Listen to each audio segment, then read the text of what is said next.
আপনার সমস্যাটা কি মিস্টার ফারদিন? এটা হসপিটাল, কোনো প্রকার মজা করার জায়গা নয়। আমি মজা করছি না miss Raha, I am serious. আপনি একটু চেক করে দেখুন ডক্টর, সত্যি আমার হৃৎপিণ্ড ভেঙে গেছে। আপনি কি এখান থেকে যাবেন নাকি আমি সিকিউরিটি ডেকে আপনাকে বের করব মিস্টার ফারদিন? কেমন ডক্টর হয়েছেন আপনি মিস? রোগীর সমস্যার কথাই শুনতে চাইছেন না? রাহার মাথায় যেন রক্ত উঠে গেল। রাগে নিজের চেয়ার ছেড়ে উঠে দাঁড়িয়ে মাথা চেপে ধরল সে। তার দেখা দেখি ফারদিনও উঠে দাঁড়িয়ে এক কদম দু কদম করে এগিয়ে এলো রাহার দিকে। চোখে একরাশ চৈত্রের রোদের মতো তপ্ত আবেশ। রাহার উজ্জ্বল ফর্সা মুখটা রাগে লাল হয়ে আছে। ইহাই যেন ফারদিনকে আরো বেশি আবেশিত করে তুলছে। ফারদিনকে নিজের দিকে এমনভাবে এগিয়ে আসতে দেখে বুড়োজোড়া কুঁচকে নিল রাহা। শীতল এক ঢোক গিলে পিছিয়ে যেতে লাগলো ফারদিনের থেকে। মনে পড়ে গেল আরো কয়েকটা বছর আগের কথা। ঠিক এভাবেই ফারদিন একদিন এগিয়েছিল রাহার কাছে। ছোট্ট রাহা সেদিন লজ্জায় মাথা নুয়ে কাঁপা কাঁপা কণ্ঠে বলে উঠেছিল। ফারদিন ভাই কি করছেন? সেদিন রাহার ডাকে ফারদিনের হুঁশ আসতেই নিজেকে এমন উদ্ভ্রান্তে নেই আবিষ্কার করে ফারদিন। তাতে চরম রাগে রাহার বাম গালে সজোরে এক থাপ্পড় বসিয়ে দিয়েছিল সে। সেই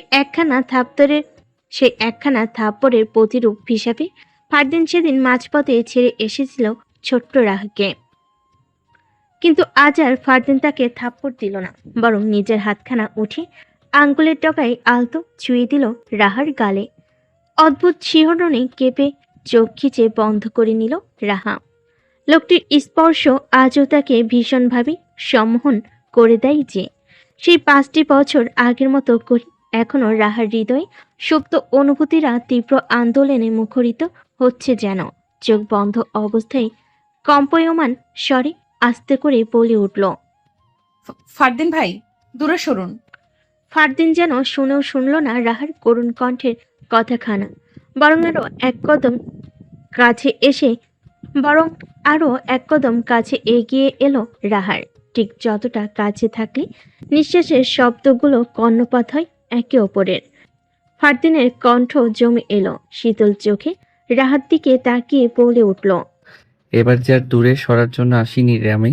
5টা বছর দূরে দূরে থাকতে থাকতে আমার হৃদয়ের প্রত্যেকটা অলিন্দ নিলয় যেন সুই গেঁথে দেওয়ার মতো যন্ত্রণাটা আমি পেয়েছি। সেটা যে আর পেতে পারবো না আমি।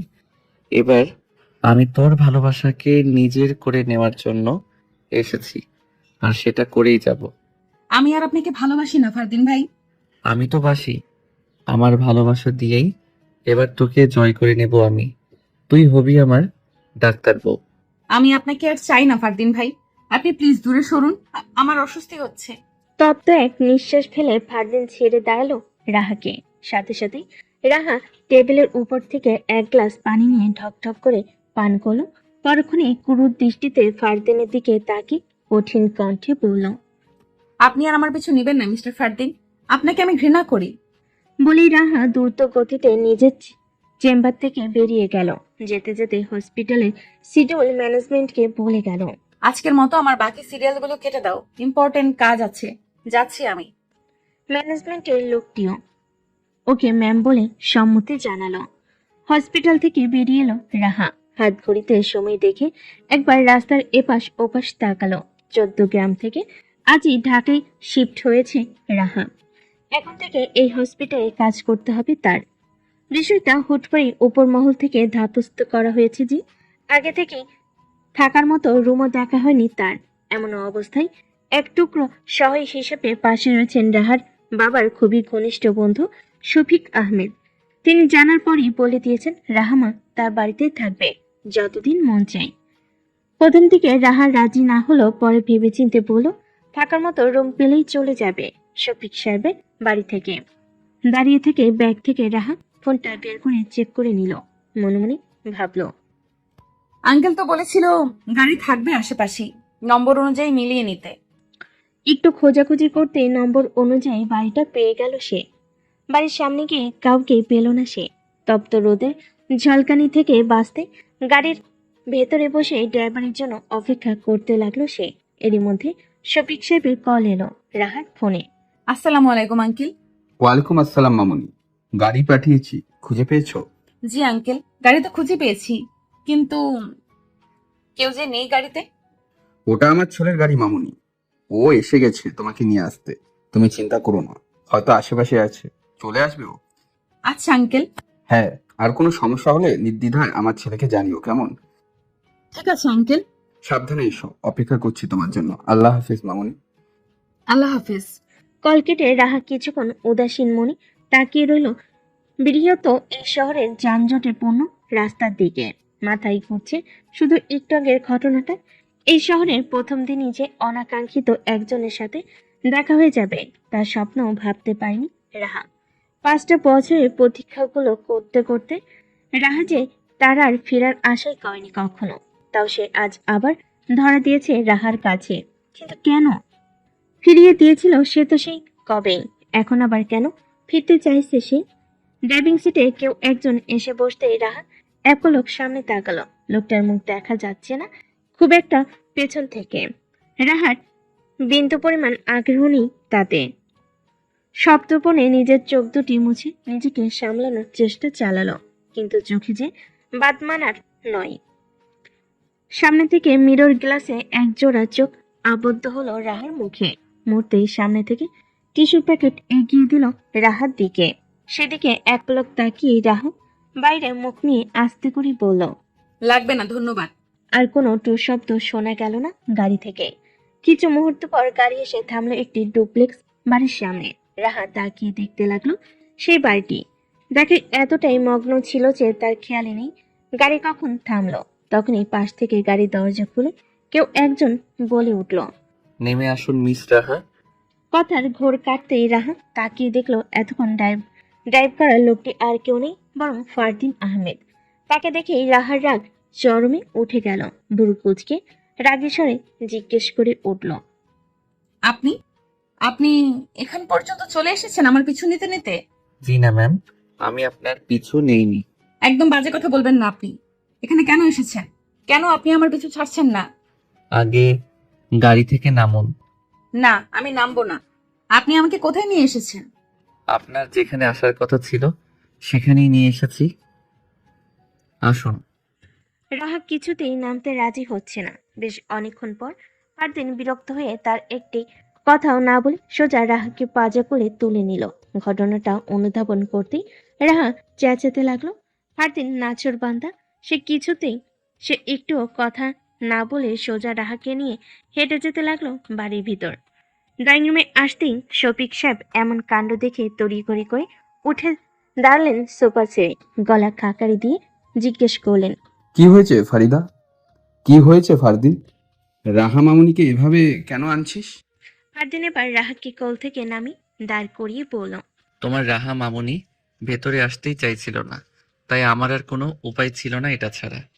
শফিক সাহেব এবার রাহাত দিকে তাকিয়ে জিজ্ঞেস করলো। রাহা মামুনি, কি হয়েছে তোমার? আমার ছেলে কি কোনো বাজে ব্যবহার করেছে?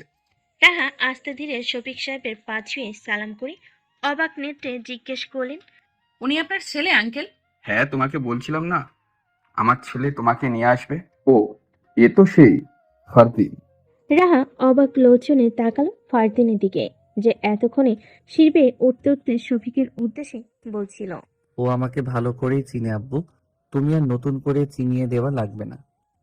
বলতে বলতে ফারদিন নিজের রুমে উদ্ভূত হলো। শফিক সাহেব রাহাকে কোমল কণ্ঠে জিজ্ঞেস করলো। ফারদিন, ফারদিনকে তুমি আগে থেকে চিনো কিভাবে? ও 5 বছর আগে উনি আমায় টিউশন পড়িয়েছে কয়েক মাস, ওইভাবেই চিনি। ও আচ্ছা। ঈশা খানম আঁচলে হাত মুছতে মুছতে এগিয়ে এলেন রাহার কাছে। কেমন আছো মামুনি? কত বছর পর তোমাকে দেখছি। আলহামদুলিল্লাহ ভালো আন্টি, আপনি কেমন আছেন? ভালো আছি। কতক্ষণ ধরে দাঁড়িয়ে আছো? বসো, একটু জিরিয়ে নাও, তারপর রুমে গিয়ে ফ্রেশ হয়ে নিও। রাহা হালকা হেসে সোফায় বসলো। শফিক সাহেব তার সাথে টুকিটাকি কথা বলছেন, তবে রাহার মন মস্তিষ্ক জুড়ে এক অবাক চিন্তা। না জেনে সে আবার নিজেকেই কি ফারদিন ভাইয়ের হাতে ধরা দিয়ে ফেল। কিন্তু রাহা যে তা চায়নি একদমই। ফারদিন ভাইকে সে ভুলতে চায়, কিশোর বয়সের আবেগকে সে পিছু ছাড়তে চায়। কিন্তু কিভাবে? ভাবনার মাঝেই মেন গেট থেকে একটা পিচ্চি মেয়ে ছুটে এসে দাঁড়ালো রাহার সামনে। মুচকি হেসে বলল। হ্যালো আপু, আমি হিয়া। আর তুমি? রাহা মুচকি হেসে হিয়াকে নিজের কোলের উপর বসিয়ে বলল। আমি রাহা। তুমি আমায় চেনো? হ্যাঁ, চিনি তো। তোমার ছবি দেখেছি আমি কতবার, তাই না বড় আপু? বলে শফিক সাহেবের দিকে তাকালো সে। শফিক সাহেবও হাসলো। হ্যাঁ, হ্যাঁ তো। রাহা মামুনি, ও হলো আমার ছোট ভাই, রায়হানের মেয়ে। তুমি নিশ্চয়ই শুনেছ ওর কথা।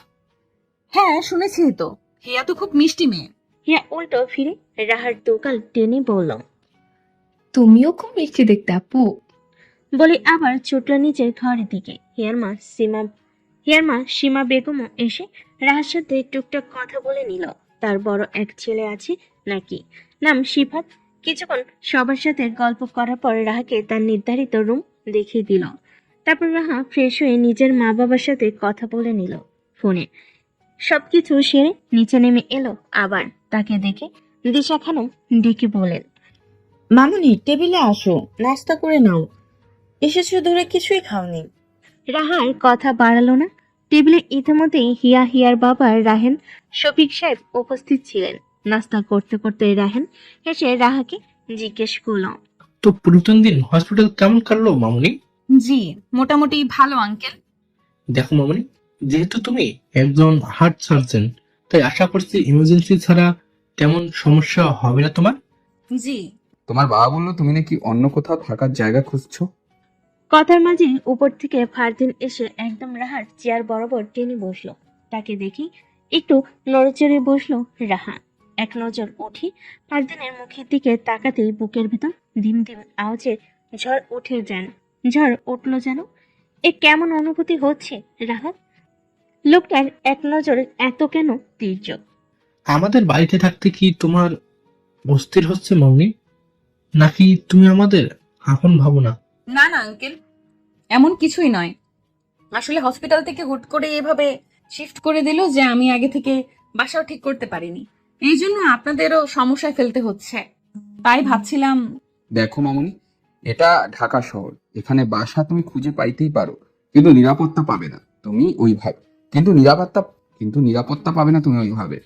আর আমাদেরকে তুমি নিজের লোকই ভাবতে পারো। যতদিন আছো একসাথে থাকো না। তোমার হসপিটালও এখান থেকে একটু পথে। রাত বিরাতে ইমার্জেন্সি হলে যেতে অসুবিধা হবে না এখান থেকে। কি বলিস ফারদিন? বাবার প্রশ্নে ফারদিন শুধু হুম বলেই খাওয়াই মনোযোগ দিল। আবার শফিক সাহেব আবারও বলতে শুরু করলো।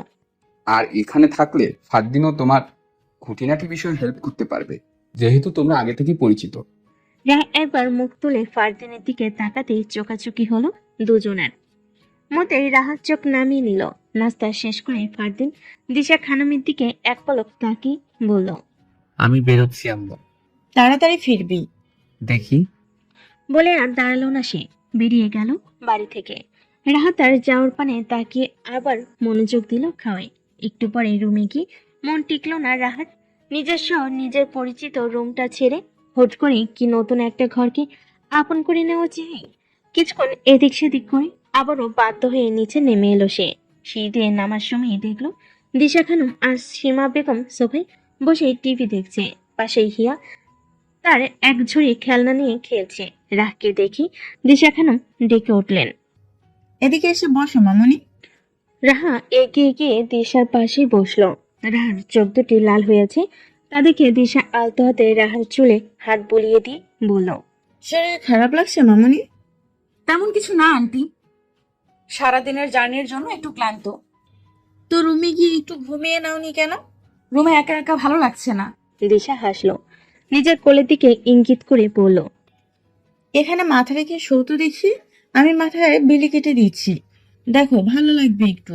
রাহা দ্বিমত করলো না।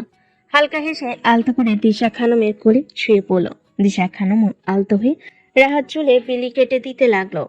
এভাবেই চলতে লাগলো। কখন যে রাহার চোখ লেগে এলো তা বুঝতে পারল না। একটু পরে বাড়ি ফিরল ফারদিন। ডাইনিং রুম পেরিয়ে সিঁড়ি বেয়ে উপরে উঠতে গিয়ে থমকে গেল সোফার দিকে নজর পড়তে। ঠোঁটে কোণে এক চিলতে হাসি এগিয়ে এলো দিশার রাহের কাছে। ফারদিনের আগমন লক্ষ্য করে হিয়া রাহার দিকে তাকিয়ে দেখলো রাহা ঘুমে বিভোর। বাচ্চা হাসতে হাসতে জোরে বলে উঠল। ওমা, রাহাপু ঘুমিয়ে পড়েছে? ভাইয়া দেখো দেখো, আপুও কুজো হয়ে ঘুমায়। ফারদিন লক্ষ্য করলো রাহা আসলেই বাচ্চাদের মতো দুহাঁটু ভাঁজ করে কুঁজো হয়ে ঘুমিয়ে আছে। তিনজন বসার জন্য সোফার এক পাশে দিশা খানম আর কোলে মাথা রেখে রাহাত, আর বাকি দুই সিটে রাহা। তাও পায়ের দিকে অনেকটা জায়গা ফাঁকা পড়ে আছে। ফারদিন গিয়ে বসলো সোফার সামনের ফ্লোরে। পেছন থেকে হিয়া ছুটে এসে জোরে বলতে নিল, আমি জাগিয়ে দিচ্ছি আপুকে। আপু, এই যে আপু, ওঠো, আমরা খেলবো। তার ডাক শুনে ঘুমের মধ্যে রাহা বুর্জোরা কুচকে নিল। ফারদিন দ্রুত হিয়াকে আটকে সতর্কতার সহিত মুখ চেপে আটকালো হিয়াকে। নিজের ঠোঁটের উপর তর্জনী ঠেকে হিয়াকে বোঝালো চুপ থাকতে আর রাহা কে না জাগাতে। রাহা আড়মোড়া ভেঙে আবারও নড়েচড়ে উঠল। এক পাশে ফেরা থেকে এবার একটু সোজা হয়ে শুয়ে পড়ল। এদিক সেদিক করতে করতে নিজের ডান হাতখানা মেলে দিল সোফার বাইরের অংশে। ফারদিন দ্রুত সেই হাতখানা নিচে ঝুলে পড়ে থেকে আটকে সপ্তপনে নিজের এক কাঁধে ঠেকিয়ে রাখলো। রাহা আবার নীরবে ঘুমে তলিয়ে গেল। নীরবতা ভেঙে এবার ফারদিন দিশা খানমকে উদ্দেশ্য করে আস্তে করে জিজ্ঞেস করলো, বৌমা পছন্দ হয়েছে আম্মু? দিশা খানম আলতো হেসে রাহার চুলে হাত বুলিয়ে দিতে দিতে বলল, খুব লক্ষ্মী মেয়েটা, আমার খুব পছন্দ হয়েছে।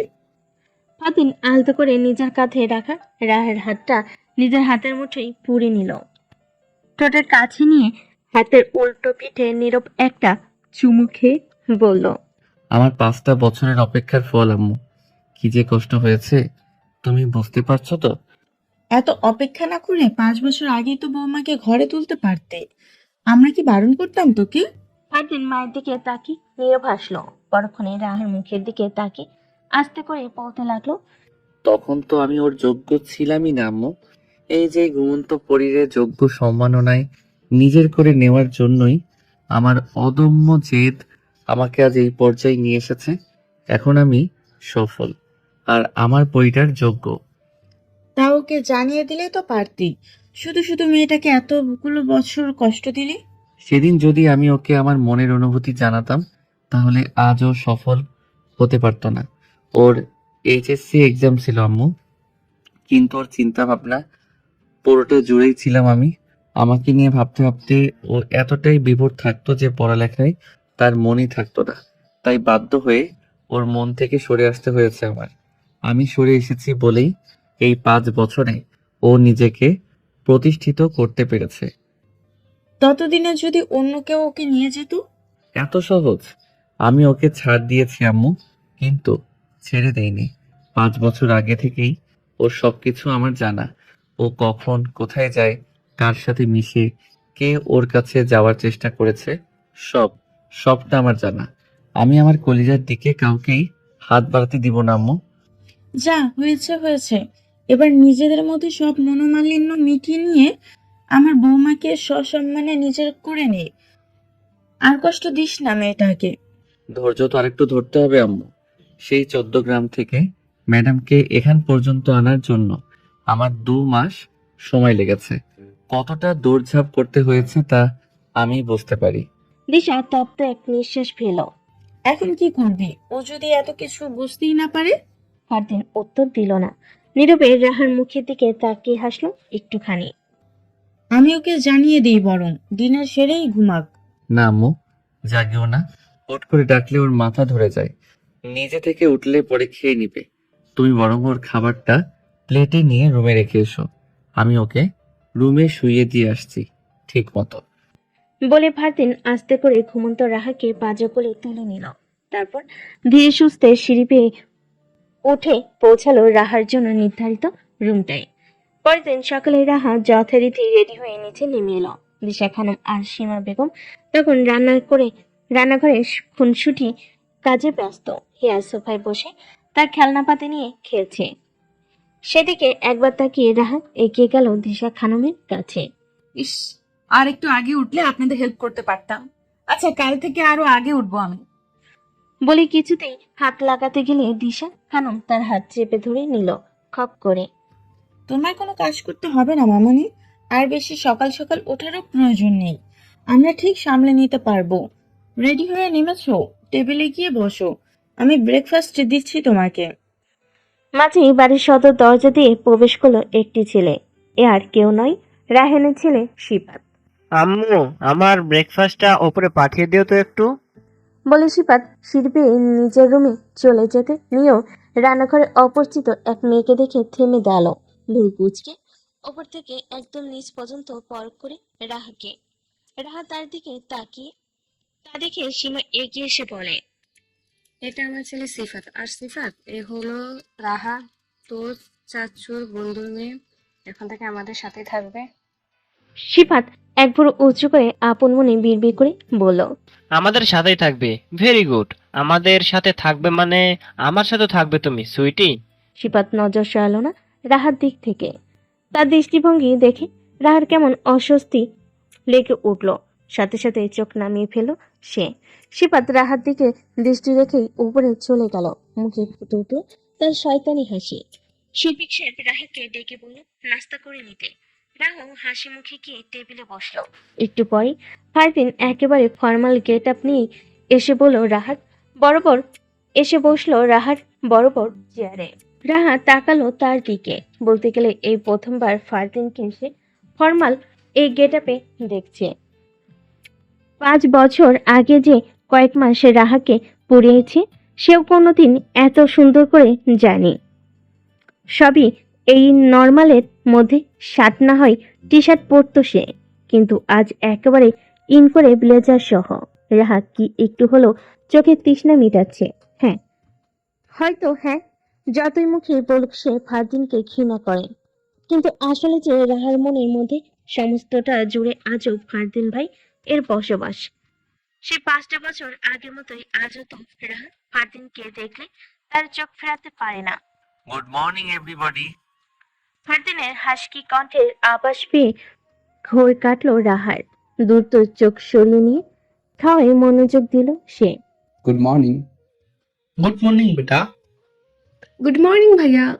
রাহা কোনো প্রকার জবাব দিল না। তা দেখে ফারদিন ইচ্ছে করে রাহার দিকে তাকিয়ে সরাসরি বলল, গুড মর্নিং রাহা। রাহা অপ্রস্তুত হলো। ফারদিন যে ইচ্ছে করে সবার সামনে এভাবে কথা বলছে তা ঠিকই বুঝতে পারছে সে। সবার দিকে একবার তাকিয়ে আস্তে করে উত্তর দিল, গুড মর্নিং। তো ফারদিন, অফিসে যাচ্ছিস? হ্যাঁ আব্বু, গতকাল মিস দিয়েছি। কোম্পানির কিছু প্রজেক্টের কাজ বাকি রয়ে গেছে, সেগুলো আজকেই সাবমিট করে দেব। তুই বেশি চাপ নিস না ফারদিন, নিজেদের কোম্পানি ছোটখাটো প্রফিট গুলো 2-1 দিন লেট হলেও সমস্যা নেই। না চাচ্ছু, নিজেদের কোম্পানি বলে হেলামি করবো এমনটা নয়। সময়ের কাজগুলো সময়ে করে নেওয়া ভালো, যদি না কোনো অন্য সমস্যা থাকে। কাজের প্রতি কত সিনিয়র তুই বেটা। আর আমার টাকে দেখ, সারাটা দিন কি করে বেড়ায়। কতবার বলেছি কোম্পানিতে জয়েন করতে, তা তো করছেই না, উল্টা বিপথে যাচ্ছে। প্রায় সময়ই এই ছেলের জন্য রাস্তায় আমার মাথা হেড হয়ে যায়। থাক, এভাবে বলে তো আর কোনো লাভ হবে না। সিফাতের সাথে আমি কথা বলবো এবার। ফারদিন, তুই একটু বুঝাস ছেলেটাকে। ঠিক আছে আব্বু। রাহা মামুনি, তুমি বরং ফারদিনের সাথে হসপিটালে চলে যাও। আর অফিসে আর অফিসে আর ওর অফিস ওই দিকে, তাই ফারদিনেরও খুব একটা অসুবিধা হবে না। শুনে ফারদিন এক পলক তাকালো রাহার দিকে, কিন্তু রাহার সাথে সাথেই বলল, না আঙ্কেল, আমি একাই যেতে পারবো। আর নতুন জয়েন হয়েছে বলে একটু লেট হচ্ছে। হসপিটাল থেকে কাল পরশুর মধ্যে গাড়ির ব্যবস্থা করে দিবে নিশ্চয়ই। সে যেদিকে করবে সেদিকেই দেখা যাবে। এই কয়েকদিন ফারদিনের সাথে চলে যাও। তুমি এই শহরে নতুন, এখনো শহরের ধাঁচ বোঝানি, তাই আপাতত একা চলাচল করো না মামুনি। রাহা চুপ রইল। বড়কারের মুখের ওপর কথা বলার মতো শিক্ষাসী পায়নি। শফিক সাহেব আবার বলে উঠল, আর ফারদিন রাহা মামুনির কথা শুনবে না আমি জানি। কিন্তু ওকে ঠিক মতন হসপিটালে পৌঁছে দেওয়া আর বাড়িতে নিয়ে আসার দায়িত্ব তোর। আমার মামুনির কিছু হলে আমি কিন্তু প্রথমেই তোর দিকে আঙুল তুলবো। ফারদিন তাকালো রাহার দিকে, আর রাহাও ঠিক ফারদিনের দিকেই নিরেট দৃষ্টিতে তাকিয়ে আছে। তা দেখে ফারদিন চোখ ছোট ছোট করে জিজ্ঞেস করে বলল, মাইন্ড ইট। নাস্তা শেষ করে ফারদিন আগে বেরিয়ে গেল। এরপরে বাধ্য হয়ে বের হই রাহা। বাইরে ফারদিন গাড়ির ড্রাইভিং সিটে বসে অপেক্ষা করছে রাহার, কিন্তু রাহা ঢোক গিলে এগিয়ে গেল গাড়ির কাছে। পেছন দিকে দরজা খুলতে যাবে, তখনই ফারদিন বলে উঠল, আমি কারো পার্সোনাল ড্রাইভার নই। কাল তো পেছনেই বসে এসেছি। একদিন বসেছিস বলেছে প্রতিদিন পেছনে বসবি তা তো নয়। আমি পেছনেই বসবো। এতে হলে হবে, না হলে আমি একাই চলে যেতে পারবো। তুই ভুলে যাস না, সময় এগিয়ে গেলেও ফারদিন বদলে যায়নি। হ্যাঁ, আপনি আপনার স্ট্রিক্ট নিয়ম অ্যাটিটিউড নিয়ে থাকুন। আপনি পরিবর্তন না হলেও রাহা ঠিক পরিবর্তন হয়ে গেছে। এখন আর কারোর জন্য উদ্গ্রীব নয় সে। ফারদিন বাঁকা হাসলো। হতে কতক্ষণ? রাহা নিজের জেদ বজায় রেখে পেছনে ছিটে বসলো। তা দেখে ফারদিন গাড়ি থেকে নেমে গিয়ে রাহার পাশে দরজাটা খুলে শক্ত কণ্ঠে বলল, সামনে যা রাহা। যাব না। ঠিক আছে। বলে ফারদিন আর এক মুহূর্ত অপেক্ষা করলো না। দ্রুত নিজের শক্তি দিয়ে রাহাকে পাজা কোলে তুলে নিল। তা দেখে রাহা ভয়ে চিৎকার করে উঠল। ফারদিন ভাই ছাড়ুন, কি করছেন? কি করছেনটা কি আপনি? নিচে নামান আমাকে। ফারদিন রাহাকে কোলে নিয়ে সামনের দিকে আসতে আসতে বলল, আগে থেকে একটু ওজন বাড়িনি তোর? এখনো 45 কেজিতে আটকে আছিস শিওর? রাহা থমকালো। ছটপটানি বন্ধ হয়ে গেল তার। নীরব দৃষ্টিতে ফারদিনের দিকে তাকিয়ে ভাবতে লাগলো। ফারদিন ভাই এখনো আমার কথা মনে রেখেছে? 5 বছর আগে যে আমার সবটুকু মনে আছে তার। কিন্তু কেন? আমায় তো উনি ভালোবাসেন না। রাহার ভাবনার মাঝে ফারদিন তাকে ফ্রন্ট সিটে বসিয়ে দিল। সযত্নে সিট বেল্টটাও লাগিয়ে দিল রাহার। রাহা শুধু নীরব দৃষ্টিতে তাকিয়ে দেখতে লাগলো ফারদিনের কাজগুলো। ফারদিন ফের আবার এসে নিজের সিটে বসে গাড়ি স্টার্ট দিল। বিকেলের দিকে আর্জেন্ট একটা অপারেশনের কারণে রাহাকে হসপিটালে গাড়ি করে কাছের আরেকটা হসপিটালে নিয়ে যাওয়া হয়েছে। এদিকে তার এয়ার টাইম শেষ। ফারদিন রাহার হসপিটালের সামনে অনেকক্ষণ গাড়িতে ওয়েট করার পরও রাহা বের হচ্ছিল না বলে তাই বেশ কিছুক্ষণ পর এক প্রকার বাধ্য হয়েই হসপিটালের ভেতর ঢুকলো সে। রাহার চেম্বার চেক করে দেখল রাহা নেই। ভুরজোড়া কোচকে রিসেপশনিস্টের কাছে জিজ্ঞেস করলে তিনি বলেন, সরি স্যার, ডক্টর রাহা অলরেডি চলে গেছেন। ওনার অ্যাক্সেস টাইম আরো 1.5 ঘন্টা আগে। ফারদিন ভাবলো, রাহাকে ইচ্ছে করে আগে আগে চলে গেছে আমার সাথে ফিরবে না বলে। ভেবে ফারদিন দ্রুত তার মায়ের নম্বরে কল দিল। হ্যালো আম্মু। হ্যাঁ বাবা বল, হঠাৎ এই সময় কল দিলি যে? রাহা কি বাড়িতে?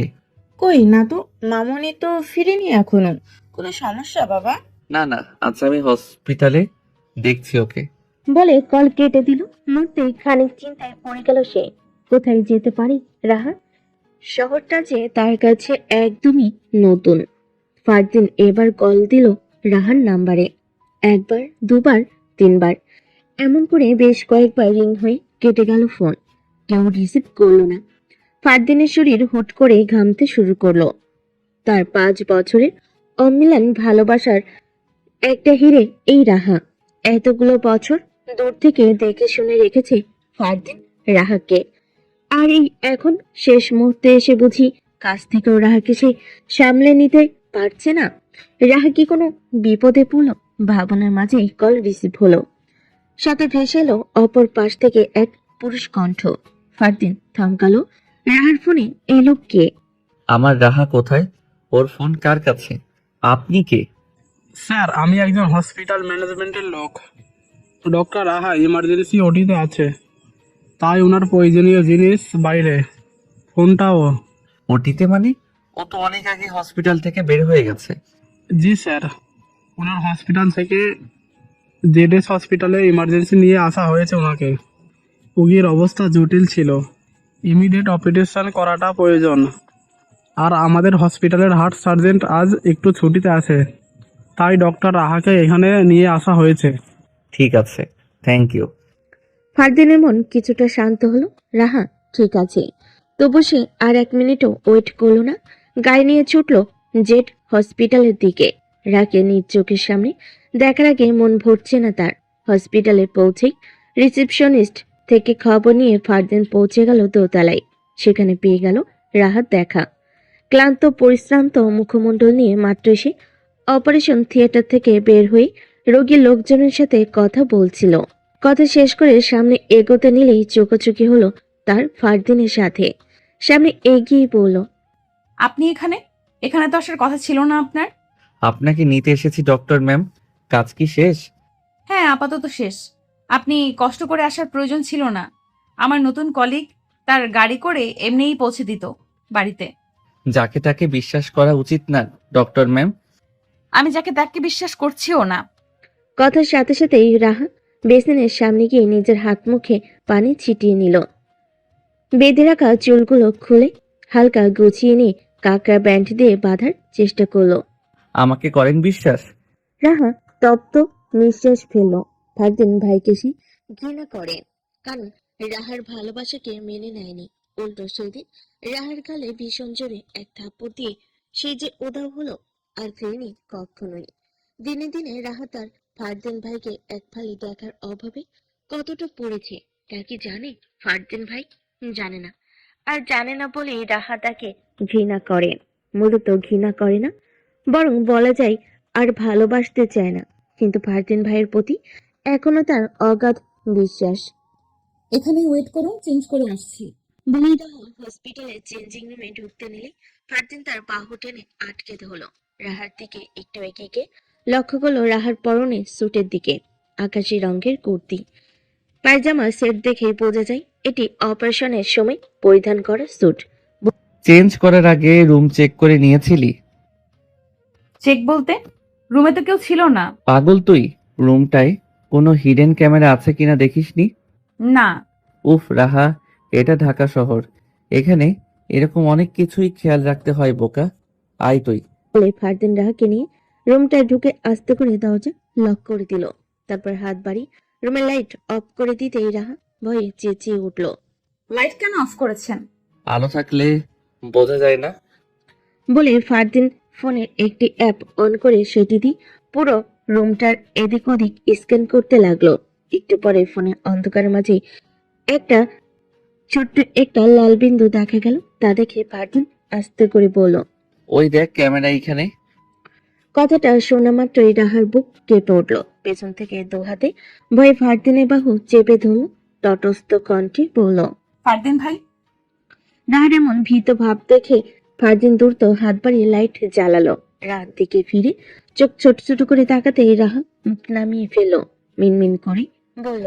আমি যে এখানে একটু আগে চেঞ্জ করেছি। রাহা ভয় পাচ্ছে, তার কারণ রাহা এখনো ফারদিনের বাহু চেপে ধরে রেখেছে। ফারদিন নিজের ভাত আস্তে করে রাখলো রাহার হাতের উপর। এটা হয়তো কিছুটা আশ্বস্ত করার আভাস। রাহা এখনো গোল গোল চোখে ফারদিনের মুখের দিকে তাকিয়ে আছে।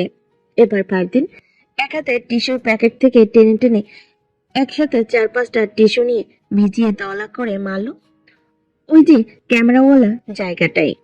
না, চেঞ্জ করে নে, এখন সমস্যা নেই। বলে ফারদিন বেরিয়ে যেতে নিলেই রাহা আবার পিছু ডাকলো তাকে। ফারদিন ভাই, হুম, আগে যে চেঞ্জ করলাম সেটা দেখছি।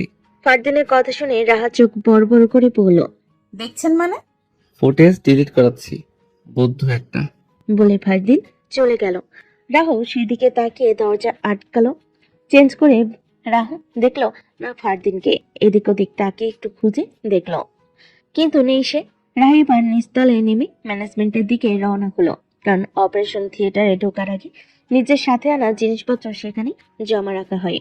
ম্যানেজমেন্টের কাছে পৌঁছাতেই দেখলো ফারদিন সেখানেই আছে, খুব মনোযোগ দিয়ে দুজনের সাথে কথা বলছে। রায়কে চোখে পড়তে চোখ নামিয়ে জিজ্ঞেস করলো। হয়ে গেছে? হুম। তাহলে যাই এখন। ফুটেজটা? অল ওকে, চল। বলেই ম্যানেজমেন্ট থেকে রাহার জিনিসপত্র নিয়ে বেরিয়ে এলো ফারদিন। আর রাহা গাড়িতে সামনে বসতে এবার আর রাহকে জোর করতে হয়নি, নিজে নিজেই এসে বসেছে সে। ফারদিনও ড্রাইভিং সিটে বসে এক পলক তাকালো রাহার দিকে। মেয়েটাকে ক্লান্ত লাগছে, এই যে সিটে কেমন হেলান দিয়ে চোখ বন্ধ করে রয়েছে। ফারদিন একটা ঘন নিঃশ্বাস ফেলে একটু ঝুঁকে গিয়ে রাহার সিট বেল্টটা লাগিয়ে দিল। নিজের খুব কাছাকাছি ফারদিনের উপস্থিতি অনুভব করতে চোখ মেলে তাকালো রাহা। সাথে সাথে দুজনের চোখাচোখি হলো। ফারদিন ঠিক হয়ে বসে গাড়ি স্টার্ট দিল। ওনারা যে এইভাবে রুমগুলোয় ক্যামেরা দিয়ে রাখে, এটা তো অবৈধ। তাহলে আপনি জানার পরেও কমপ্লেন করেননি কেন? এটা সব ক্ষেত্রে অবৈধ নয়, উপর মহল থেকে অনুমতি নিয়েই এমন ব্যবস্থা করা হয়েছে সেফটির জন্য। অনেক কিছুই হতে পারে সেখানে, তাই তার মানে সবাই সবকিছু দেখে? ফারদিন তাকালো রাহার দিকে। রাহার কৌতূহলী দৃষ্টি দেখে নীরবে হাসলো সে। সামনে তাকিয়ে আবার বলল, মহিলাদের চেঞ্জিং রুমের কন্ট্রোল মহিলা কর্মচারীকে দিয়েই করা হয়। আর যারা আগে থেকেই জানে তারা গিয়ে ক্যামেরাটা ঢেকে দেয়, আর না হলে পরে ওইটুকু রেকর্ড ডিলিট করে দেয়। আমারটা ডিলিট করেছে, চিন্তা নেই। আপনি করেছেন? ফারদিন তাকালো না রাহার দিকে।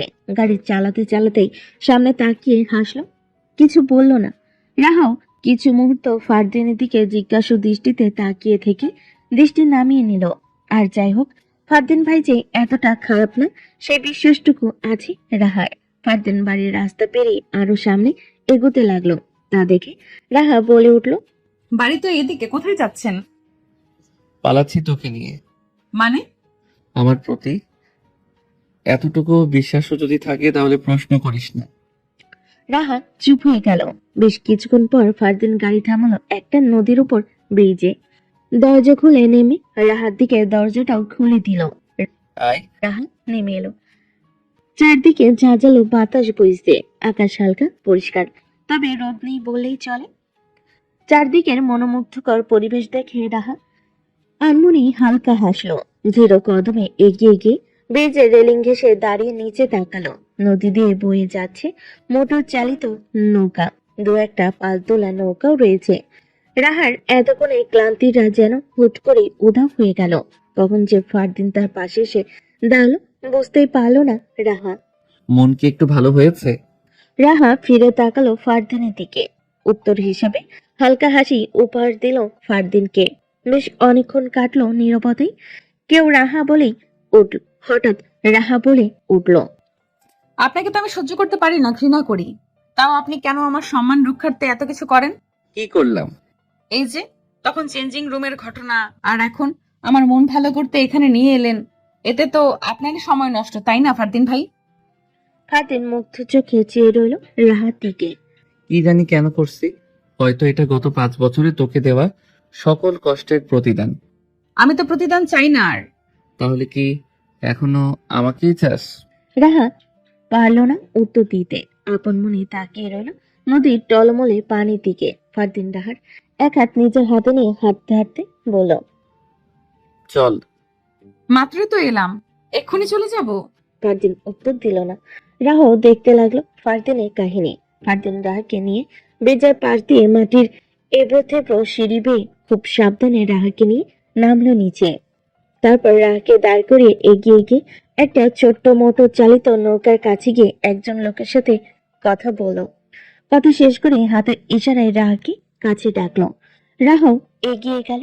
ততক্ষণে ফারদিন কাঠের তক্তা দিয়ে উপরে উঠে গেল নৌকায়, কিন্তু রাহা পারে গিয়ে আটকে গেল। জলের স্রোতে নৌকা সহ তক্তাটাও কেমন দুলছে। এটা দেখে রাহা কি উঠবে যদি পড়ে যায়? করুণ চোখে ফারদিনের দিকে তাকাতে দেখলো ফারদিন অপর দিকে ঘুরে ফোনে কিছু একটা করছে। কোনটা এসে ফারদিনের কাছে সাহায্য চাইতে পারছে না।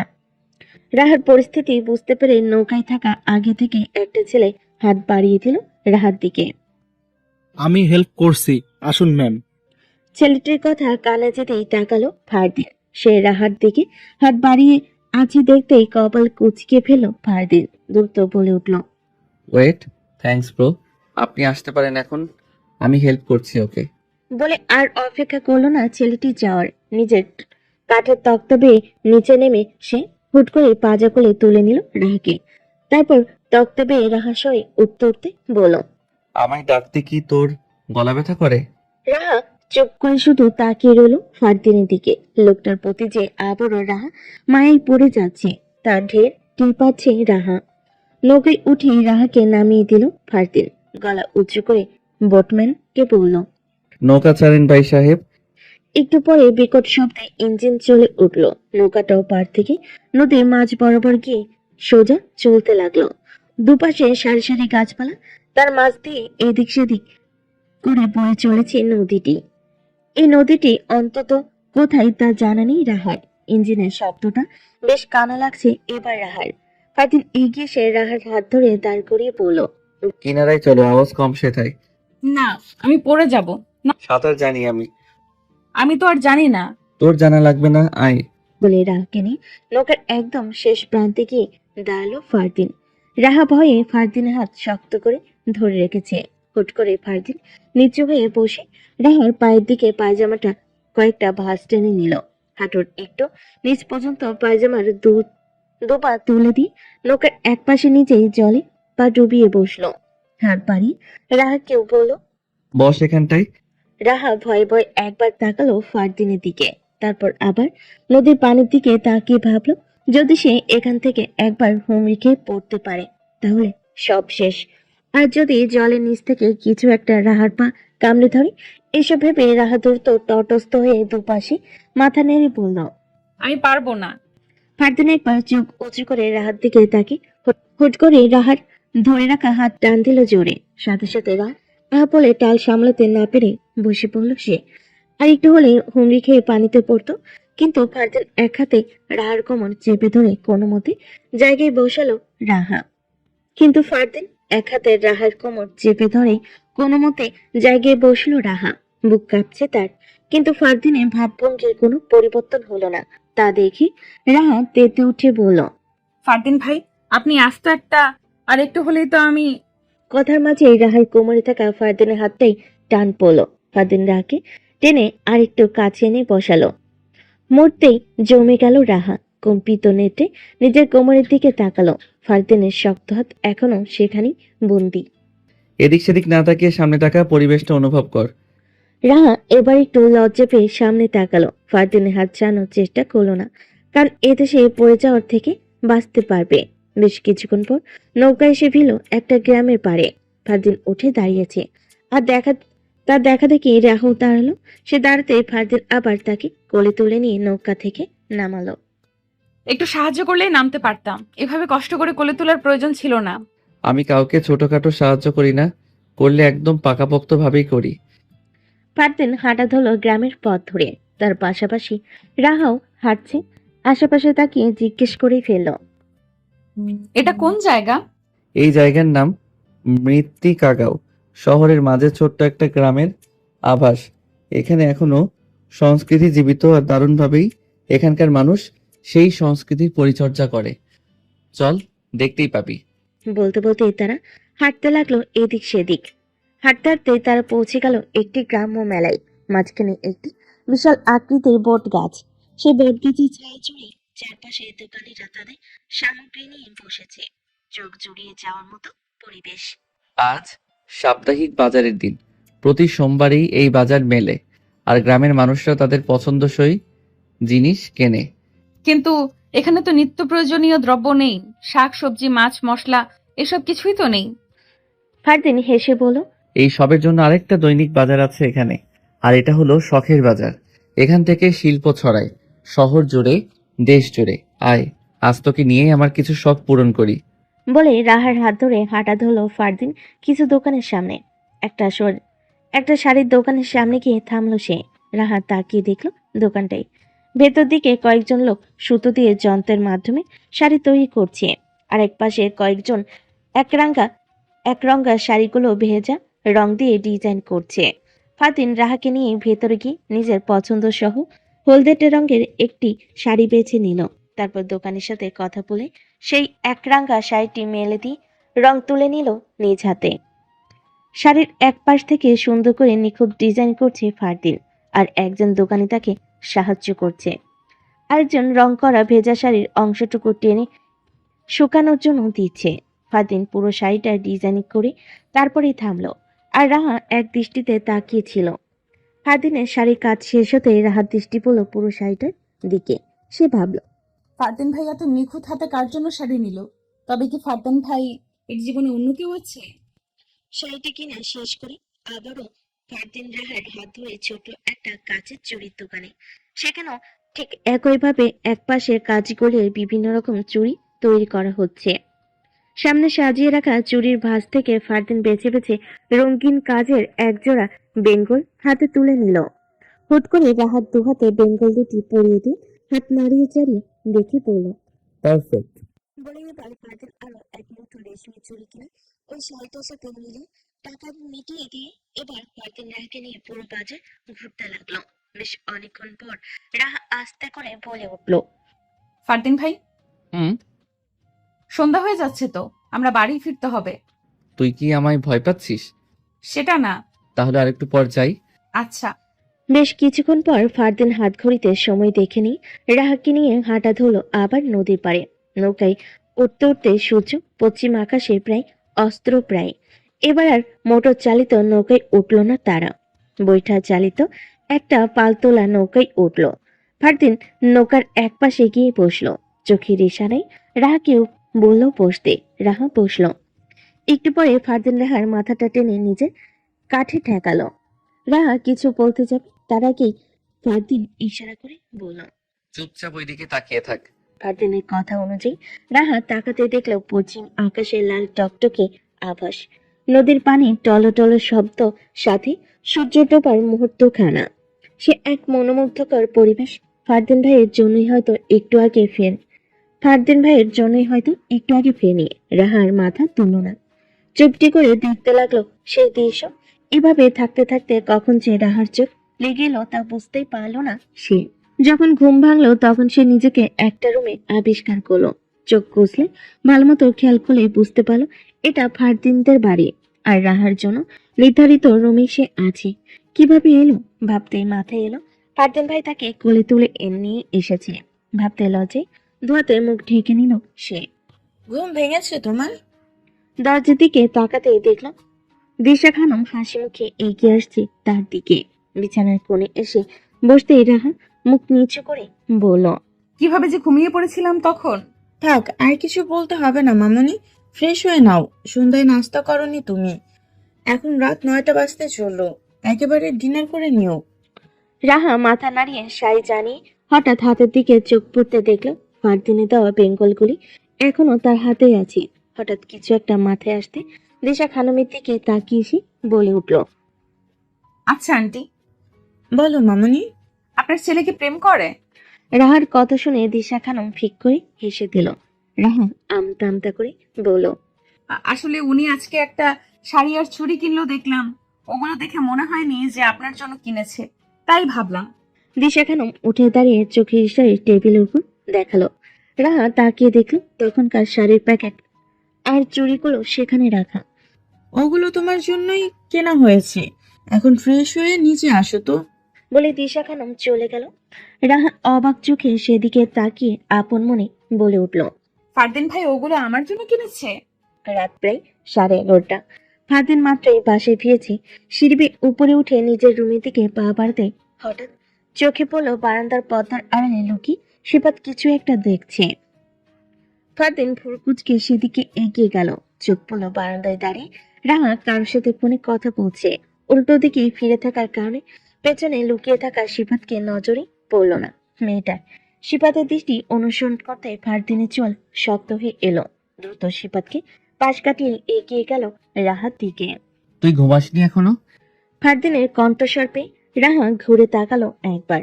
ফোনে কাউকে বলল, ওকে মিস্টার সাফওয়ান, আমি কালকে গিয়ে রোগীর কন্ডিশন চেক করব, আর জানানোর জন্য ধন্যবাদ।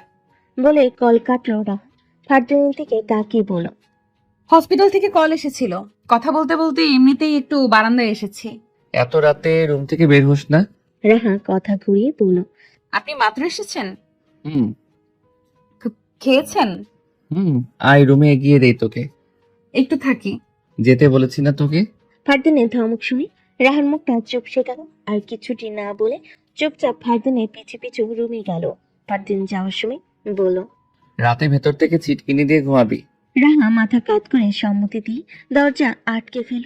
তারপর ফারদিনও নিজের রুমের দিকে এগিয়ে গেল। বেশ কয়েকদিন কাটলো স্বাভাবিকভাবে। ফারদিনের প্রতি রাহার মনে ভাবের তেমন পরিবর্তন হয়নি বলেই চলে, কিন্তু আগের মতো এড়িয়েও যায় না সে। অফিস শেষ হয় 4টায়, কিন্তু ফারদিন আজ 2টোর দিকে বেরিয়ে পড়েছে অফিস থেকে। জানে সে যে রাহার আজ ছুটি, তাই ম্যাডাম বাড়িতেই থাকবে। এইভাবেই রাহাকে নিয়ে কোথাও ঘুরতে যাবে ভাবলো ফারদিন।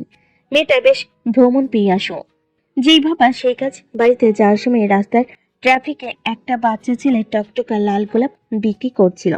রাহার কথা মনে পড়তেই ফারদিন আনমনে হেসে বাচ্চাটির থেকে সবগুলো ফুলই কিনে নিল। তারপর বিস্তৃত হাসি মুখে বাড়ি ফিরল। বাড়ি এসে দুবার বেল বাজানোর পরও কেউ হলো না, তাই বাধ্য হয়ে নিজের কাছে থাকা এক্সট্রা চাবি দিয়ে দরজা খুলে ভেতরে ঢুকলো। চোখে পড়লো হিয়া ড্রয়িং রুমের এক কোণে বসে তার খেলনা দিয়ে খেলছে। ফারদিনকে দেখি হিয়া হেসে বলল, আমি তো দরজা খুলতে পারি না ভাইয়া, তাই খুলিনি। কিছু হবে না হিয়া, বাড়িতে কেউ নেই। আব্বুরা অফিসে, আম্মু আর চাচি আমাদের জন্য ঈদের শপিং করতে গেছে। আমি দুষ্টুমি করি বলে আমাকে নিয়ে যায়নি, আর আমাকে দেখে রাখার জন্য রাহাপুকেও রেখে চলে গিয়েছে তারা। আমি কি দুষ্টুমি করি? তুমিই বলো ভাইয়া। হিয়ার বাচ্চামা কথায় ফারদিন হাসলো। ডাইনিং টেবিলের কাছে গিয়ে এই গ্লাসে পানি ঢালতে ঢালতে বলল, তা তো রাহা আপু কোথায়? দেখছি না যে। আপু তো তার রুমে। তো আপু রুমে হলে তুই এখানে কেন? আপুর কাছে কাছে থাকিস না? বলে ফারদিন গ্লাসে চুমুক দিল। হিয়াও খেলতে খেলতে বলল, আমি এতক্ষণ আপুর সাথেই রুমে ছিলাম। তারপর আমার ভাই এসে বললো রাহাপুর সাথে হাইড অ্যান্ড সিক খেলবে, আমাকে নেবে না। তারপর আপু আমাকে ছাড়া খেলতে চাইছিল না। কিন্তু আমার ভাইয়া জোর করে আমাকে রুম থেকে বের করে দিয়ে দরজা আটকে দিল। তাই আমি এখানে বসে একা একা খেলছি। কথাখানা শুনেই বিষম খেলো ফারদিন। হাতের গ্লাসটা তড়িৎ গতিতে ছুটে পড়ে গেল। বিস্ময়ে বলে উঠল, সিফাত রাহার সাথে? হ্যাঁ তো ওই যে ওই রুমে।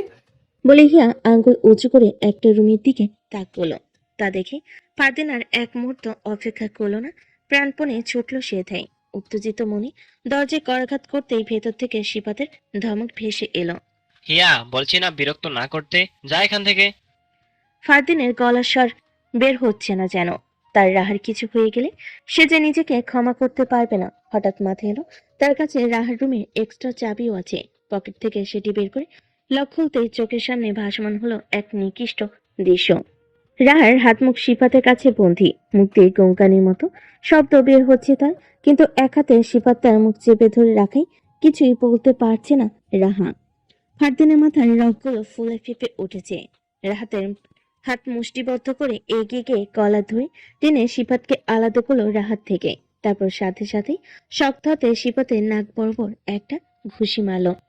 এলা পাতারি কয়েক ঘাতিতে অজস্র কথা বলতে লাগলো রাগে ফারদিন।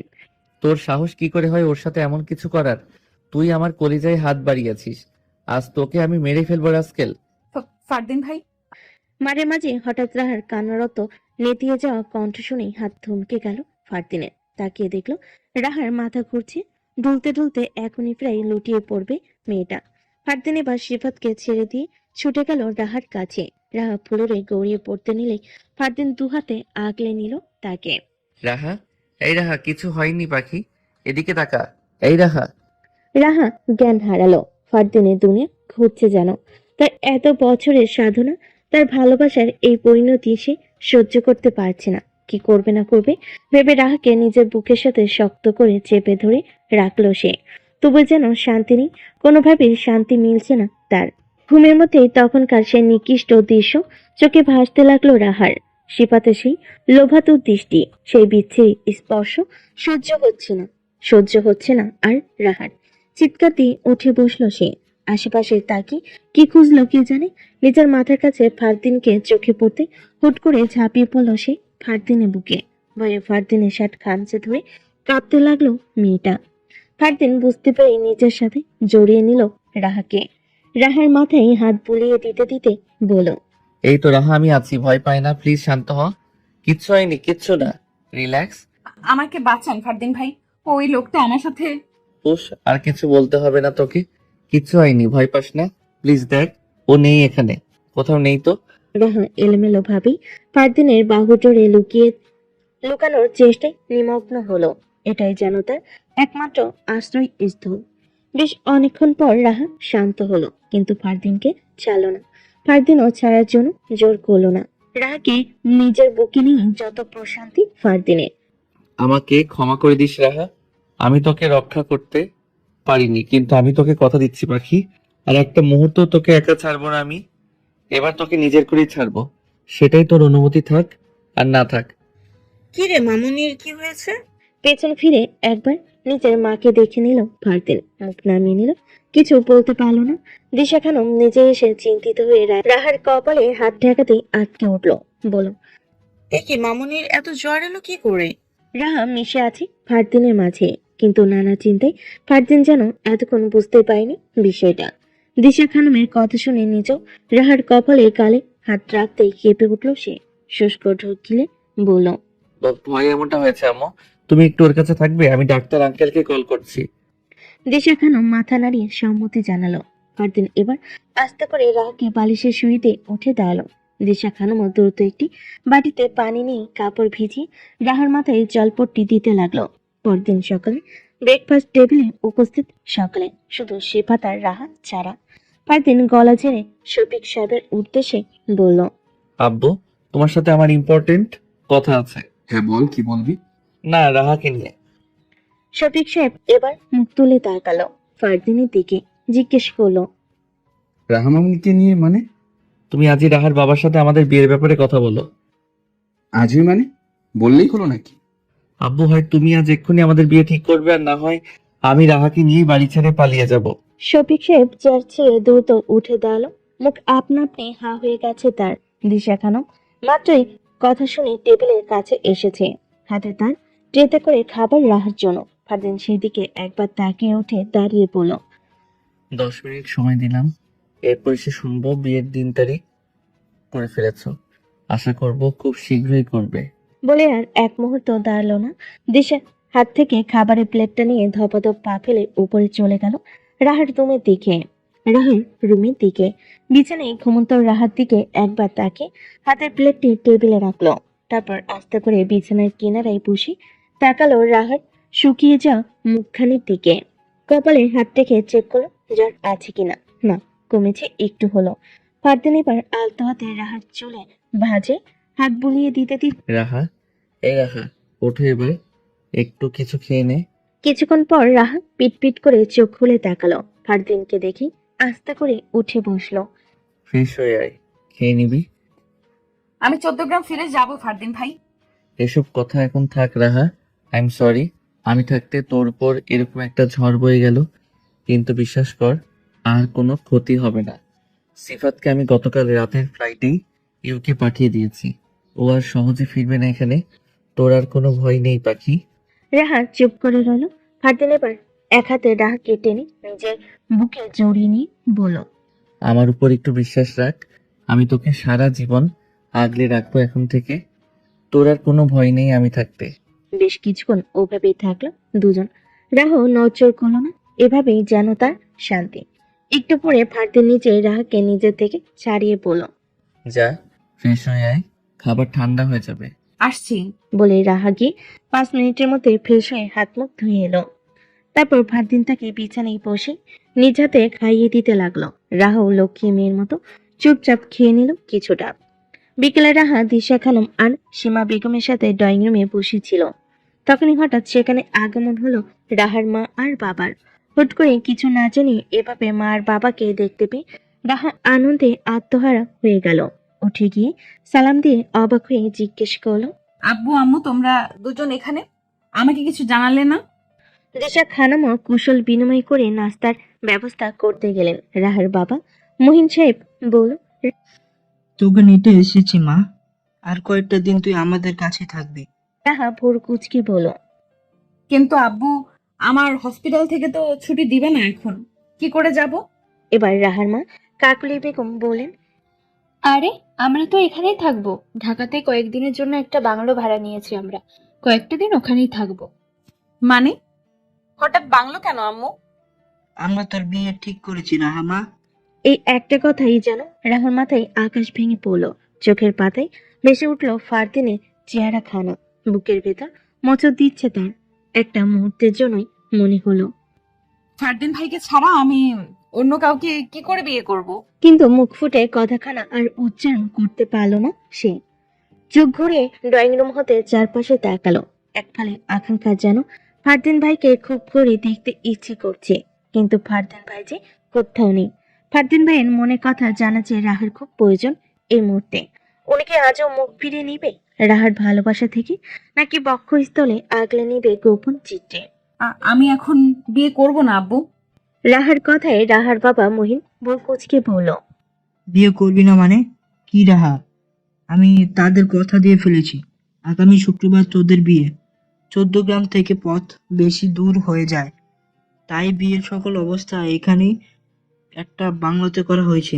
রাহা কান্নারত কণ্ঠে হালকা চেঁচিয়ে বলল, এভাবে হুট করে বিয়ে হয় না আব্বু। ব্যাস রাহা, এই নিয়ে আমি আর একটা কথাও শুনতে চাই না। তোর থেকে আমি তাদের কথা দিয়ে ফেলেছি, তোর বিয়ে আমি ওখানে দেব। আমার কথার বিরুদ্ধে গিয়ে আর একটা কথা বললে কি আমার মরা মুখ দেখবি রাহা? আব্বু, রাহার সকল মনের বাসনা এখানে এসেই থেমে গেল। মুখ থেকে আর একটু শব্দ বের হলো না। নিজের সকল চাঞ্চলতা, সকল খুশি, এক ফালি ভালোবাসার মানুষকে পাওয়ার ইচ্ছে যেন নিমিষে মরে গেল। রাহা পরিণত হলো এক যন্ত্র মানবে। প্রাণ আছে কিন্তু প্রাণোচ্ছলতা নেই। এ যেন এক হাতে গড়া পুতুল। কিছুক্ষণ পরে বাড়ির সবাই থেকে বিদায় নিয়ে রাহাকে মহিন্দ্রা নিয়ে চলে গেল। রাহার দুটি করুণ চোখ বারবার শুধু ফারদিনকেই খুঁজে গেল। ফারদিন ভাই যেন একটিবার এসে সবার সামনে গলা উঁচু করে বলে, রাহাকে সে ভালোবাসে, তাকে ছাড়া রাহা আর কারো হতে পারবে না। কিন্তু ফারদিন এলো না। মনে একরাশ বিষণ্ণতা নিয়েই ফারদিনদের বাড়ি চলো রাহা। চারটা দিন কত সহজেই না পার হয়ে গেল সবার, কিন্তু রাহার দুনিয়ায় সে ফারদিনই থেমে গেছে। এই 4 দিনে ফারদিন ভাইয়ের সাথে কোনো যোগাযোগ হয়নি রাহার। লোকটা একটিবারের জন্য কল দিল না রাহাকে। রাহা ধরে নিল ফারদিন ভাইয়ের মনে রাহাকে নিয়ে কোনো অনুভূতি নেই। তাই রাহা সিদ্ধান্ত নিল আজ সে বিয়ের আসরে যাবে। নিজের এত বছরের ভালোবাসাকে বিসর্জন দিয়ে অপরিচিত এক পুরুষের হয়ে যাবে। অনুভূতিহীন রাহাকে মিষ্টি করে লাল বেনারসি পরি বউ সাজানো হয়েছে। আজ একটু পরে বরযাত্রী এসে হাজির হলো। রাহার কোনো প্রকার আগ্রহ নেই শেষ হবে। রাহাকে বউ সাজিয়ে নেওয়া হলো বিয়ের আসরে। নিষ্প্রভ রাহার চোখে যেন কিছুই ধরা দিল না আজ। পাশে বরবেশে বসে থাকা লোকটির দিকে একটিবারও মুখ তুলে চাইল না রাহা। কিন্তু শেষ আশা নিয়ে অতিথিদের মাঝেই চোখ বুলিয়ে খুঁজল কেউ একজনকে। পরিচিত মুখ সবাই আছে, কিন্তু ফারদিন ভাই নেই। লোকটা আজও এলো না। মনে মনে রাহা বেশ চাইল একটিবার ফারদিন ভাই আসুক, তাকে নিজের করে নিক। হঠাৎই হাতে কারোর স্পর্শ পেতেই সেদিকে তাকালো রাহা। হবু স্বামী নামক লোকটি হাত ধরে আশ্বস্ত করছে হয়তো রাহাকে। ঘোর কাটতেই বুঝলো কবুল বলার জন্যই এত কিছু। সে কখন যে রাহাকে কবুল বলার জন্য ডাকা হচ্ছে। চোখ বন্ধ করতে কোটর থেকে বেরিয়ে এক ফোঁটা পানি গড়িয়ে পড়ল রাহার। দম বন্ধ হয়ে আসছে তার, চোখের পাতায় ভাসছে ফারদিন ভাইয়ের হাসি মাখা আদলখানা। সে এলো না রাহাকে নিজের করে নিতে। কবুল। রাহার মুখে এই একটি শব্দ তৃতীয়বারের মতো শুনি সকলে সমস্বরে বলে উঠল আলহামদুলিল্লাহ। হুট করে রাহার দুনিয়া ঘুরে উঠল। কানে বাজলো ফারদিন ভাইয়ের বারবার সম্বোধন করা ডাক। Doctor ma'am. কিন্তু বাস্তবে ইহা নেই। রাহা বুঝতে পারল সে নিজের মধ্যে নেই। অতি দ্রুত নিজের হাতে থাকা পুটলি ব্যাগটা চেপে ধরলো 5 আঙ্গুল দিয়ে। এটা হারানো যাবে না কোনোভাবে। রাহা ঢলে পড়ল আশেপাশে থাকা লোকটার কোলের উপর। এরপর আর কিচ্ছুটি মনে নেই। জ্ঞান ফিরতে রাহা নিজেকে এক অপরিচিত রুমে আবিষ্কার করলো। ফুলে সজ্জিত বিছানায় শুয়ে আছে সে। সারা রুম জুড়ে রঙিন মোমের আলো। রাহা বুঝতে পারল সে তার নামমাত্র স্বামীর রুমে আছে। আশেপাশে তাকিয়ে দেখলো রুমে কেউ নেই সে ছাড়া। এই সময়কে কাজে লাগিয়ে রাহা নিজের প্রয়োজনীয় কাজ সেরে নিল। তারপর জানালার কাছে গিয়ে পর্দাটা সরিয়ে দিতেই আলোয় সজ্জিত বাড়ির নিচতলা দেখতে পেল সে। কিন্তু আশপাশটা এত চেনা লাগছে কেন? হঠাৎ দরজার ছিটকিনি দেওয়ার শব্দে কেঁপে উঠল রাহা। চোখ খিচে বন্ধ করে নিল সে।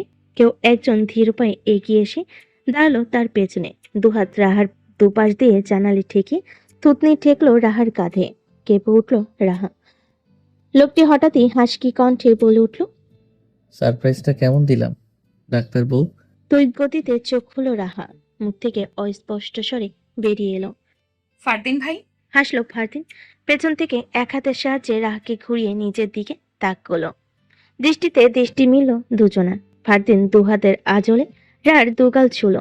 কপালে আলতো করে নিজের ঠোঁট ছুঁয়ে বলল, আজ তোকে একদম আমার বউ বউ লাগছে রাহা। রাহা স্তব্ধ হয়ে রইল। কি করে ফেলো সে একটু আগে? ফারদিন এক দৃষ্টিতে তাকিয়ে আছে রাহার দিকে। এভাবে তাকিয়ে থাকতেই তার চোখ ভিজে এলো। হুট করে রাহাকে নিজের বুকে শক্ত করে জড়িয়ে ধরে হু হু করে কেঁদে উঠল ফারদিন। নিজেকে সামলে কোনো মতে বলল, আমার 5টা বছরের সাধনা তুই রাখা। আজ আমি আমার ভালোবাসার পূর্ণতা পেয়েছি। তুই বুঝতেও পারছিস না আমি কতটা খুশি আছি। তোকে সারা জীবনের জন্য নিজের করে পেয়ে গেছি আজ। ভালোবাসি তোকে ডাক্তার বউ, খুব বেশি ভালোবাসি তোকে। বলে রাহাকে নিজের বুকে রাখলো ফারদিন। একটু পরে রাহা ফারদিনের বুকে থাকতে কান্না ভেজা কণ্ঠে বলে উঠল, ফারদিন ভাই, আমার যে আর আপনার সাথে সংসার করা হলো না, খুব যে দেরি হয়ে গেল। কিচ্ছু দেরি হয়নি রাহা, আমাদের ভালোবাসা পূর্ণতা পেয়েছে আজ। এই এখন থেকে আমাদের ছোট্ট সংসার শুরু হবে। রোজ সকালে তোর ডাকে ঘুম ভাঙবে আমার। তোর স্নিগ্ধ মুখটা দেখে বারংবার শান্ত হব আমি। আমাদের ছোট্ট ছোট পাখি আসবে, সারা বাড়ি মাতিয়ে রাখবে। দেখিস তুই, আমাদের একটা ভালোবাসার নীড় হবে। রাহা চুপচাপ লেপ্টে রইল ফারদিনের বুকে, একটু কথা বলল না। ফারদিনও ছাড়ল না রাহাকে। বেশ কিছুক্ষণ ওভাবে কাটলো। হঠাৎ করেই কিছু একটা পড়ার শব্দে ভুরু কুচকালো ফারদিন।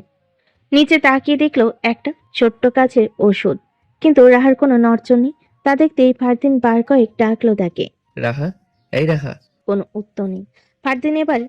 ফারদিনের এবার একটু সন্দেহ নিয়ে রাহাকে নিজের বুক থেকে তুলে ধরতেই হৃৎপিণ্ড থমকে গেল তার।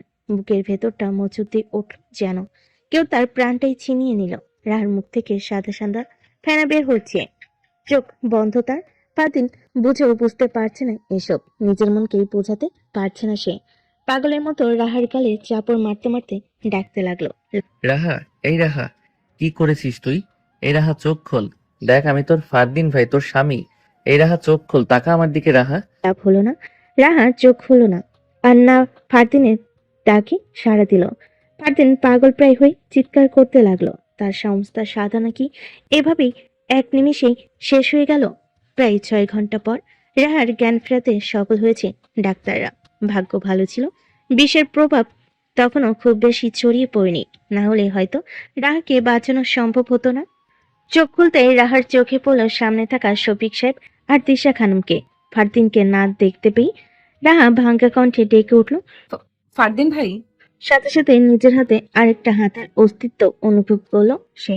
সেদিকে একবার তাকিয়ে মালিককে দেখার উদ্দেশ্যে মাথা ঘুরিয়ে বামে তাকাতে দেখলো ফারদিনের ক্লান্ত বিবশ মুখখানি, এলোমেলো চুল কপালে ছড়িয়ে ছিটিয়ে আছে, চোখ দুটো টকটকে লাল হয়ে আছে।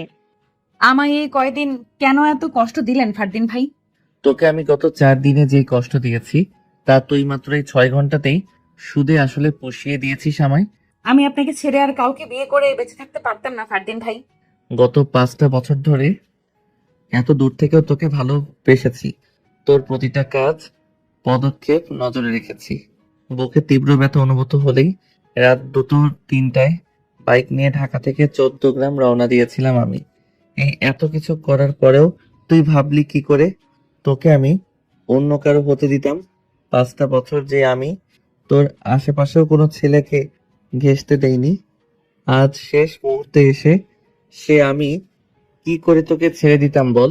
আমাকে মাফ করে দাও ফারদিন ভাই। ফারদিন আলতো করে রাহার হাতে চমকে বলল, তোকে কোনো ক্ষমা করতে পারবো না আমি। এই এখন থেকে তোকে শুধু ভালোবাসবো, সীমাহীন ভালোবাসবো ডাক্তার বউ। অতি কষ্টের মাঝেও রাহার মুখে এক ফালি হাসি ফুটে উঠল। তা দেখে ফারদিন বলল, তাড়াতাড়ি সুস্থ হয়ে নে তুই শুধু, তারপর তোর এসব সুইসাইড করার শখ আমি মেটাবো। রেডি থাকিস বউজান। 4 দিন পর রাহাকে আরো 2 দিন আগে বাড়িতে নিয়ে আসা হয়েছে। এই কয়দিন ফারদিন রাহার যে পরিমাণ যত্ন নিয়েছে, রাহা এক প্রকার বিরক্ত হয়ে গিয়েছে বলতে গেলে। আজ বাড়িতে শুধু রাহা একা। ফারদিন জরুরি মিটিং এর কারণে বিকেলের দিকে অফিসে গিয়েছে, আর বাকিরা সবাই এক আত্মীয়র বিয়েতে গিয়েছে। রাতে ফিরে আসার কথা থাকলো, হুট করে অতিরিক্ত ঝড় ওঠার কারণে ফোন করে জানিয়ে দিয়েছি আজ ফেরা সম্ভব নয়। রাত প্রায় 10টা। রাত একা বসে থাকতে থাকতে এবার নিজেরই বিরক্ত লাগছে বটে। এদিক ওদিক হাঁটাহাঁটি করে এবার ডায়াল করলো ফারদিনের নাম্বারে। 2বার রিং হতে ফারদিন ফোন কানে তুলল। কখন আসবেন আপনি? ডাক্তার বউ কি আজ তার ফারদিন ভাইকে খুব বেশি মিস করছে? মিস করব কেন? না, বাইরে ঝড় হচ্ছে তো খুব। এইরকম ঝড় বৃষ্টির দিনে বউরা আবার তাদের স্বামীকে একটু বেশি কাছে পেতে চায়। তাই ভাবলাম হয়তো তুমিও মিস করছো আমায়, যদিও আমাদের মধ্যে এখন মিস করার মতো কিছুই। বাজে কথা রাখুন তো আপনি।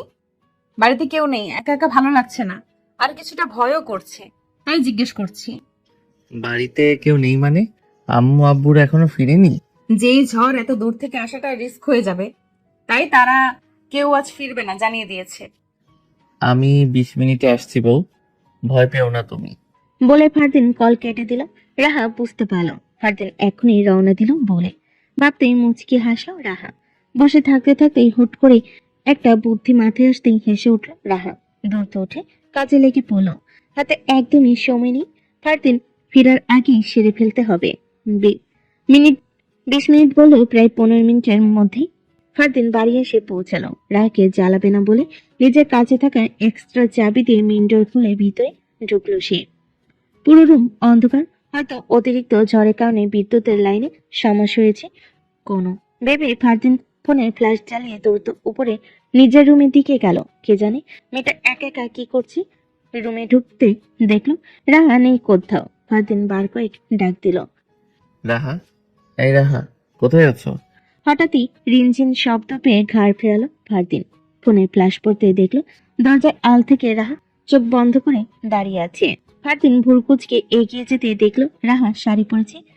ওই যে সেদিনে ফারদিনের হাতে ডিজাইন করা সেই শাড়িটা, হাতে রেশমি চুড়ি।